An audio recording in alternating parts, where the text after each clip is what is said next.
This is a clip from the latest episode of the Game Football podcast from The Times. To listen to the full show, go to wherever you get your podcasts. I don't normally drink coffee. I'm normally a decaf kind of guy. And someone's just done a coffee run this morning, and I think they accidentally brought me a proper coffee.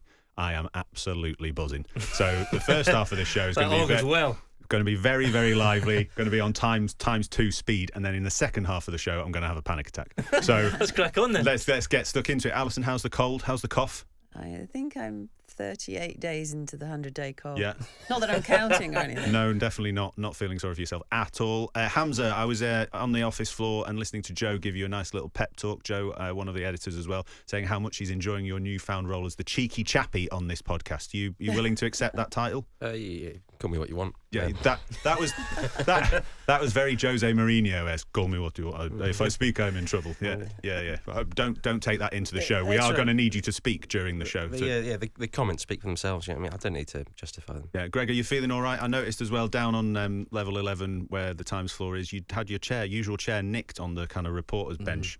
You quite upset about that. Yeah, I did wonder whether you'd be a bit upset about that. You normally get in nice and early, lay your marker chairs, down. Though. Good back support on these new chairs. Good bit of lumbar support, but not my chair. Not your chair. So we're mixed we'll move on, a mixed bag.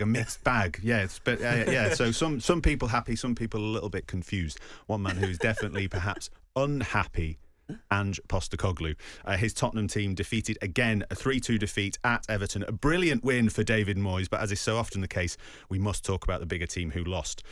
We've discussed Tottenham lows this season. I feel like this is the theme. This is maybe the most common theme on any football podcast, any sports desk. Ange Postecoglou and Tottenham this season is one of the great narratives. How long will he last? Can he last? Why is he lasting? I just wanted to bring in the usual kind of Tottenham insights from our Tottenham supporting colleagues on the sports desk. All of them I spoke to this morning. Ben, who's one of the sub-editors, still Ange in. Nick Godden, my colleague on the digital desk, still Ange. I'm not surprised. They're all still Ange in. They're all still Ange in. And Glenn Ebry, who's the one of the senior sub-editors, who I refer to as the Glenn-ometer. It's the kind of the sign that I kind of take as to whether the Tottenham fans are, moving against their manager. He said, yes, still Ange in, but yesterday felt like a tipping point. Suddenly playing 3 at the back, having spent a year and a half rigidly sticking to your principles, and a back 4 felt desperate rather than any sort of clever tactical flexibility. A similarly desperate panic moved to rushing back Romero and Van der Ven for the Chelsea game, which is the decision above all else which might end up costing his job. That said, I'd still give him this season. I mean, it's amazing, isn't it, Gregor? I don't want to dwell too long on Tottenham and Ange Postecoglou, but it is one of the storylines from the weekend, which is why we're starting with it. How long does this go on? How low can he go? There's no possible answer to that. I mean, I think how low can you go is like if there was relegation fears, but I think otherwise there's a strong chance that Daniel Levy will keep him in the job at least until the end of the season and probably into next season. Look, what happens in the cup competitions could help determine that. Big but time. I just feel that there is a level of understanding about I think they're up to 11 injuries now. They had 6 teenagers on the bench in this game.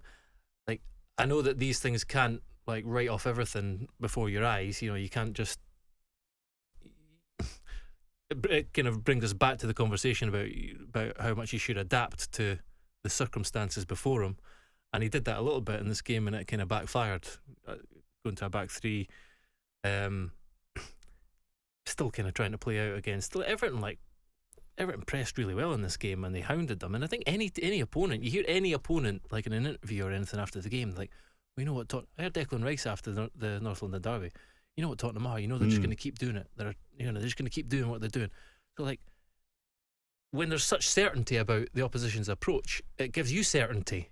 You know what you have to do to try and beat them. And Everton did it. They bullied them. It also feel kind of sad to see someone like Archie Gray, who have been like lauding and saying he's doing so well in difficult circumstances, kind of having a torrid one. And this is why you can't rely on 18-year-olds and crikey, a 17-year-old coming on and Mikey Moore. And you can't. These guys have to be supplementing the team that you have. It's the reason I often reference our colleagues who are Tottenham fans is that a lot of them are of that kind of position that it sounds like you're in, of this idea that these players are bought kind of with Ange Postecoglou in mind. And so there is a kind of world, a wonderful halcyon world in the future where Ange is taking these young lads who are now in their kind of early 20s to Champions League places and semi-finals and competing near the top of the table. You think there's a world in which you kind of go through the darkness, go through the bad to get there? You could see that happening? Increasingly not, I'm afraid. I think there's a world where you go through this, which, very, very difficult period, and you see more of the Spurs who we saw last season, particularly in the early part of last season, the Spurs that it can on their day be like an absolute joy to watch and can sweep aside almost any opponent. But those days would just happen more often. I still think fundamentally the way that Postecoglou plays, I said this before, he's never come up against opponents that are as well drilled or as capable of pressing so like intensely and making his game plan a weakness. Yeah. So I fundamentally, I feel that will always be the case. I think Spurs would have to be would have to be in a perfect position and with a far better team, far better starting 11 for it to be a success. Actually, win trophies. Alyson, you're someone who's talked a lot on this podcast, not just about Ange Postecoglou, but other managers sticking to their principles, not showing a willingness to change. Glenn, when I read out his message there, talking about Ange sticking to his principles for so long and then suddenly springing a back three on us in a game against Everton. Thoughts on that as the kind of the big picture of the situation with Ange and Tottenham this season? Ange is one letter away from angina, so let's just dwell on that. Someone who's deep in the idea of having ailments at this time of year, Alyson Rudd here. But I'm amazed your colleagues who are Spurs fans aren't feeling angina as opposed to angine, because it must be incredibly painful. And I think if I was a Spurs fan and one of the members of the Ange cult, even if I was in there, I would be baffled by the way he approaches the game. I don't mind. Obviously, I don't mind him trying a back three if that's a sign of somebody who is wedded to a plan and thinks he has to make a change. Because we have said he's too inflexible, but it's not with. I mean, my criticisms of Postecoglou have been more about his philosophy being more important than points. Which was my point. Like, he's changing. He's changing. Not good. Not bad. Switching what formation you play doesn't necessarily mean you've got to change your mindset on how you play and how you approach the game. It's about he's still repetitive and inflexible during matches. And I have to say, did you all watch the post-match interviews on Match of the Day too? Yeah. Rarely have they been so instructive. So first of all, you had a laugh out loud moment when the interviewer to Ange says, "Oh, so what do you make? Same old story." And Postecoglou says, "What do you mean?" And he says, "Well, another defeat." And he went, "Oh, great way to start an interview." But, he asked for that by saying, "What do you mean?" But even more instructive was David Moyes, who was actually trying to be polite about Postecoglou. Said, "Oh, I really enjoyed," I'm paraphrasing now, "really enjoyed the way we played, but what's more important is the points. Points are more important than style." And it basically saying, if you get the points, then you can afford some style. Postecoglou's doing it the other way round at the moment. He doesn't seem to realise that if you grind out a few results by being clever and maybe defensive when you need to be defensive and springing surprises, you might get the points that then allow you in a game a few weeks down the line to be more like your vision of what Spurs could be. So, Gregor, you're going yes there. No, I had exactly the same thought when I watched those interviews. Like, the contrast here is pretty stark. And the game I had been, which we'll come on to, between Forest and Southampton, I had the same impression, really. There's one team plays effective football that, plays to the strengths, and the other keeps shooting themselves in the foot, and it's stupid. Yeah, well, they've got a huge game against Hoffenheim on Thursday, and then I actually thought when I was planning this show, I was like, oh, it's all going to rest on that game against Liverpool. They've got 4 games between that semi-final second leg against Liverpool between now and then. Leicester at home, then Elfsborg, then Brentford away. So, I mean, there could be a world if in which it keeps going he doesn't get that semi-final, the second leg, but you'd imagine he probably will. So we'll leave the chat about Tottenham there. I just wanted to read out a message that we've had from an Everton fan, Pat, who's a listener to the show, which I just thought summed up the kind of return of David Moyes so brilliantly. He was at the game and he said, "It has to be said that Spurs were dreadful, unlike David Moyes, kicking a man when he's down. But I turned over to my dad after 90 seconds and said, 'We're up for this.' The crowd thought so too. The best atmosphere since a derby last season. A vintage Moyes performance, the spirit of the Dogs of War, but also a significant upgrade on the football we've seen this season. My favourite moment as a ginger 39-year-old blue would have to be the Lower Gladys first rendition in 13 years of Moyes, David Moyes. He's got red hair, but we don't care, Davy Moyes. Of course, Moyesy is now grey, and sadly I'm bald, but it brought back some lovely memories and a sudden lump in the throat at the same time. A tweak to the system and the introduction of O'Brien and Lindstrom for Young and Harrison took most of us by surprise, and it paid off.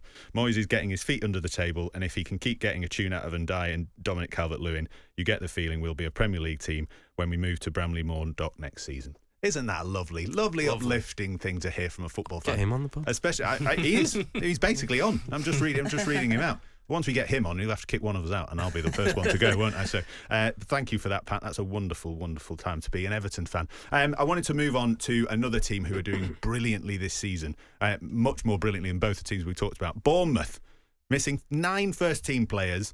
They had a load of fans who set off in the middle of the night to make the journey up north to Newcastle to witness a stunning 4-1 win against a team who some idiots had suggested on Thursday's show last week could be in the title race. Greg, that was you, wasn't it? No. I think you with your outlandish questions and predictions all the time. But I mean, Bournemouth. I mean, what more can you say? They're just so wonderful, aren't they? Andoni Iraola, maybe manager of the season.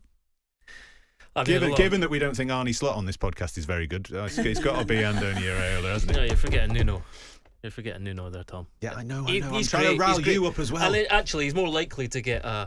For being honest, he's more likely to be in the conversation for jobs at big clubs in the future than someone like Nuno. So, an outstanding job, and like the improvement that you've seen in so many players too, and we talk about philosophies and sort of being so devoted to one way of playing. Bournemouth are pretty devoted to playing such a brave, like high pressing, front foot style of football. There have been games when they play like against a Man City or they play against a team that are clearly a lot better than them, where they sit in and they don't do that.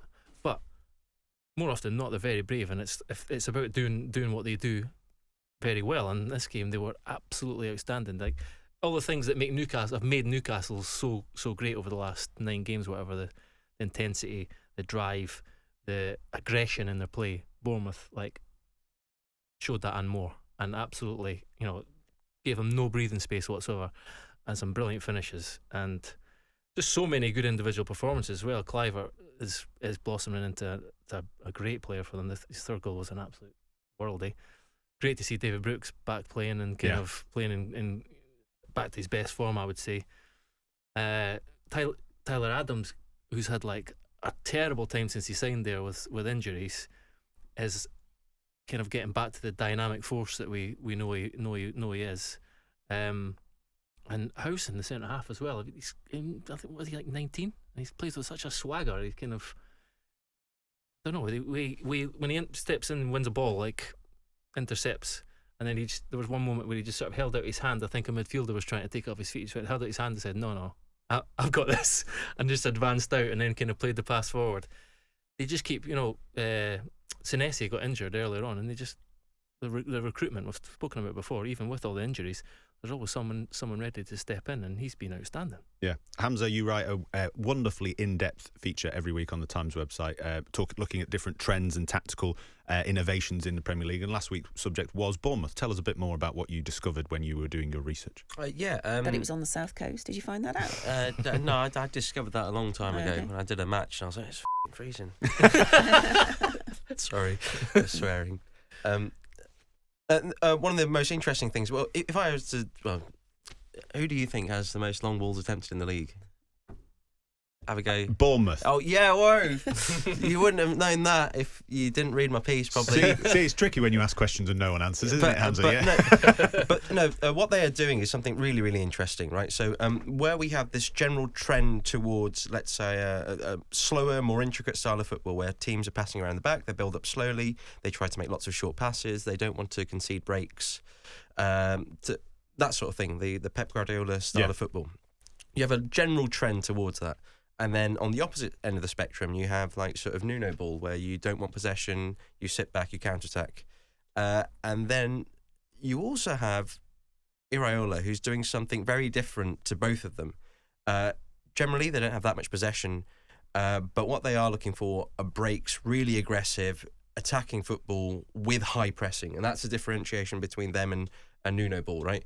They always press. There's a fantastic interview that Antoine Semenyo did with Lewis Bryan, and Semenyo mentioned Iraola's thing is that if we press, we go all out.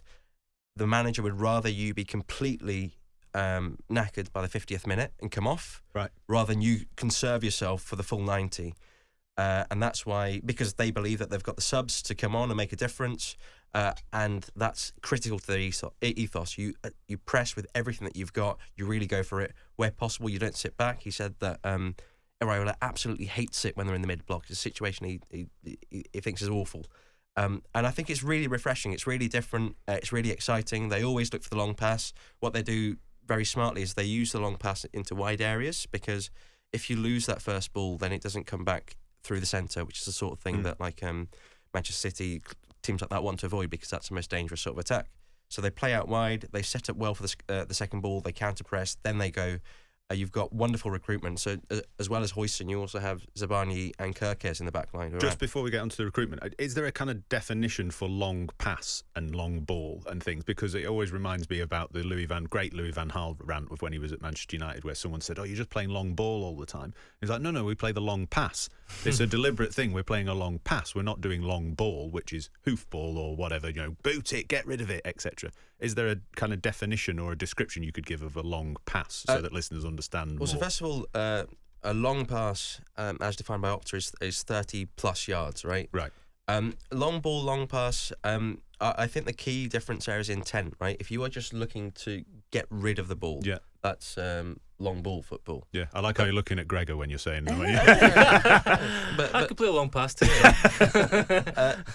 But long passing football is you looking to stretch the play. However, you can also be inventive with long balls. As in, you could get the ball, let's say you're the left back, you look up the line and you go, I don't think my player is necessarily going to receive this ball and control it.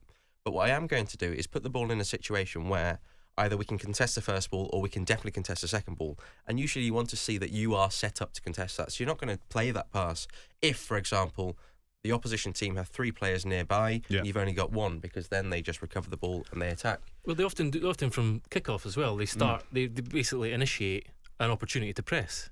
Remember we did a bit like the Brentford. But is it like Brentford or not like Brentford? Kind of, although it's probably not quite as set up to. They're the most two similar teams, score. I would say, in terms of when you watch them. As I had pictures in my head as you were describing it, and that's what I enjoy watching about Bournemouth. Is the sharpness of thought to transition onto a long pass, and it's clearly a pass and not a hoof. I mean, you just don't see them hoofing it. It is lovely, and that's exactly what Brentford do. It looks like long balls, but it's not. They're clever, switching to the wing, and it's accurate, and that's how they break on the opposition, no matter how. The one thing that they don't have is safe possession, and loads of teams have this. So like you get the ball. Let's say the opponents have been attacking 5-10 minutes. You want to slow the game down, knock it round. Bournemouth just don't have this. They don't want to play like that. However, that can be a bit of a problem if, for example, you take the lead, because if you've got the lead, you don't really want to press anymore, right? Generally, you want to sit back, kill the game off. Bournemouth are like, no, we'll still keep going. So to your point earlier about other clubs looking at Iraola and perhaps quote unquote bigger clubs. That will be the question. Can he develop a more sort of considered style in possession when they've got the lead? But there is no need for him to actually develop that now, so that's just a further question down the line. And if he does do that with Bournemouth, fantastic. But personally, I love watching Bournemouth. They're fantastic to watch. They're really exciting. They're doing something different. The pressing in particular, so that they use a combination of man-to-man and zonal marking.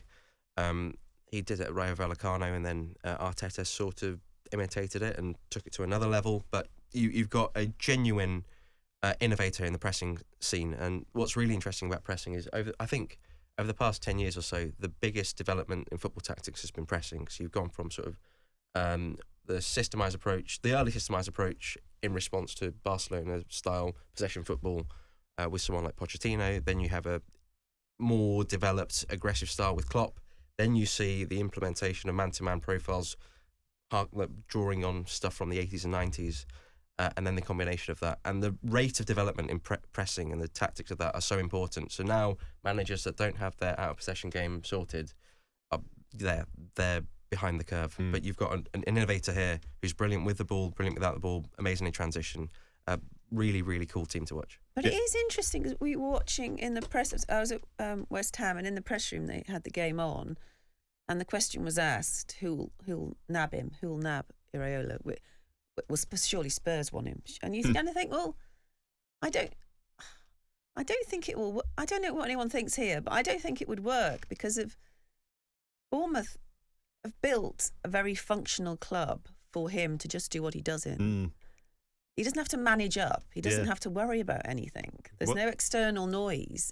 They just pull together a team of people who all get on really well. They're all part of it's a family thing. I just can't see him being allowed to be who he is and coach the way he wants to coach at somewhere that has anxiety, big club issues at all. Well, that was going to be my question. When you look at that league table, they're in 7th at the moment, same points as Chelsea, who play tonight, just a point behind Newcastle, who obviously they beat, and then Manchester City, who got that big win at Ipswich to move back into the top 4. But I was just going to, wouldn't it be wonderful if Andoni Iraola just stays at Bournemouth for a couple of seasons, just to see what he can actually achieve? Probably have to sell some players, but probably bring some more in. Hamzah, you were talking about that recruitment model before I interrupted you to ask for your specifics on long passes and long balls. But with good recruitment, there's no world in which he couldn't stay, get them into Europe, and keep having a bloody good old time down on the coast.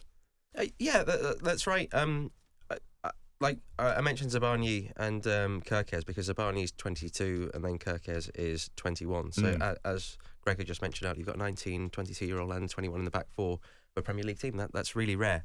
That's really cool. But that is a testament to the way that they run the club, how they've implemented data. They have a data consultancy firm that they use that are really good. And Richard Hughes was there before. He did excellent work there, and they've managed to keep that same structure. And what they also do as well, I can't remember who, someone did mention this either to me or wrote it in one of their pieces, but at the club, because they, as a club that's not competing for titles and stuff, it's a bit harder to sort of, the question is, how do you motivate your players, right? Yeah. And they have internal motivations. So at the training ground, after matches, you will see on the board who got the top speed, who had the most high-intensity runs, sprints, all that sort of thing. And the players, that's what they fight over. So I was best for sprints today. I was best for high-intensity runs. You've got to get your numbers up, that sort of thing, which is a fantastic way of motivating players. But also, the other thing they do is they other clubs were interested in the players you've just listed, but they can say to them, you will play Premier League football with us. We're not going to loan you back out, and we're not going to keep you in the youth ranks for a year to see how you get on. We think you're good, you will play for us. And that's how they've signed these promising young players, because they've had a chat with their agent and they decided we'd rather be in the Premier League. But just very quickly as well, I think, like you mentioned, last week, or a few weeks ago, Newcastle were in the title race or whatever. And now 5 days, I think it was. Bournemouth quite close to them. It's just a reminder that form is transient, like water, right? When you've got form going, you're like a river, smashing everything in your path, and then it just turns into a trickle. The only thing is, right, you can only be descriptive with form. Like, if they're in fantastic form now, or they were like Newcastle were.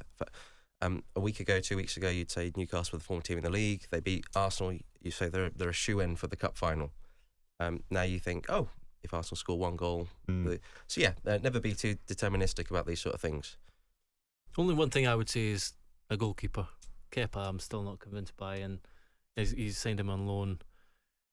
I think that's the Do you next. not think he's been improving, though? I think he could have done better for The goal at the Overall, weekend. though, his overall curve, I think, is one of improvement. Maybe. I still think they're not going to sign him on a permanent deal, so I think that's one area of the pitch that they need Nothing to wrong improve. with having something for them to improve on. You know, you don't want to have completed football just yet. I also like the idea that we're only halfway through the show, and I can see producer Neil thinking, angin or angina or form is like water. Which title for the show should I go for here? He's scribbling away, making notes. Hopefully it's neither. Let's finish the first half of the show with a discussion about two teams just below that pack of clubs chasing European places. Crystal Palace and West Ham. Alyson, you were at the game between these two sides. I wanted to ask about Crystal Palace, because I think they're probably, as the person who asks a lot of questions on this show, the side that this season have had the least questions asked of them. I would say that's probably right. Yeah, I think it probably is. Sat in 12th on a decent little run. Oliver Glasner's little difficult start, good run put together now.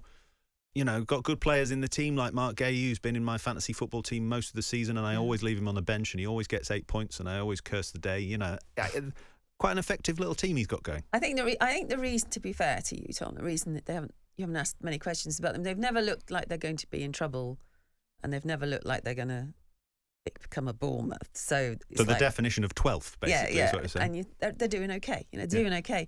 But in the flesh, I've seen them a few times in the flesh, and they're definitely, having had that weird end of season, aren't they looking great under Glasner, and then they dipped at the start of the season. They're starting to look like they're in the groove. The eye-catching performances were Mark Gay he's a proper defender. He knows what he's doing. He's I don't know, he's just very clever and calm and makes mostly the right decisions. So I was impressed with him. And Mateta, I mean, I think he's not just a cult figure for Palace fans. I think he's a cult figure just full stop. Shirt in his shorts, tucked in, always tucked in. And he looks like he should be lumbering and maybe a bit old-fashioned centre forward, but he's got a really lovely touch and vision and very confident with his finishing. So I think what I was left if wanting more of was a better relationship between him and Eze. I feel like that could be like one of the great double acts, maybe one day, but it's not there yet. I don't know quite. They did hook up a few times, and you think, lovely through ball. It's also hard to make sweeping judgments when they were playing an abject West Ham team who were awful. And because I might not have another chance to say it, you sort of introduce me as someone who doesn't like managers who have one principle and can think on their feet. No, doesn't like, but just you've posed the question a couple of times. But I do feel that Graham Potter might have gone too far in the other direction. He's tinkering so much. You can see the players don't know what the hell they're doing. They just don't know what they're doing. During the game, this is. Game to game and during the games. Right. So he keeps flitting between 3 at the back, 5 at the back, 4 at the back. And within games, they change that. And I sort of feel if you're brand new to a club that isn't doing great and has had trouble with consistency, I mean, that's been the problem, hasn't it? It's win one week, lose the next.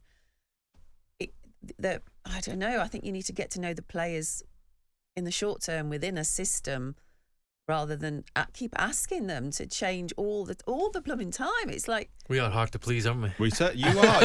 You lot are really, really hard to please. I'm telling you. You know, you do good work for managers around the country. He's stuck in his ways. He's changing too much.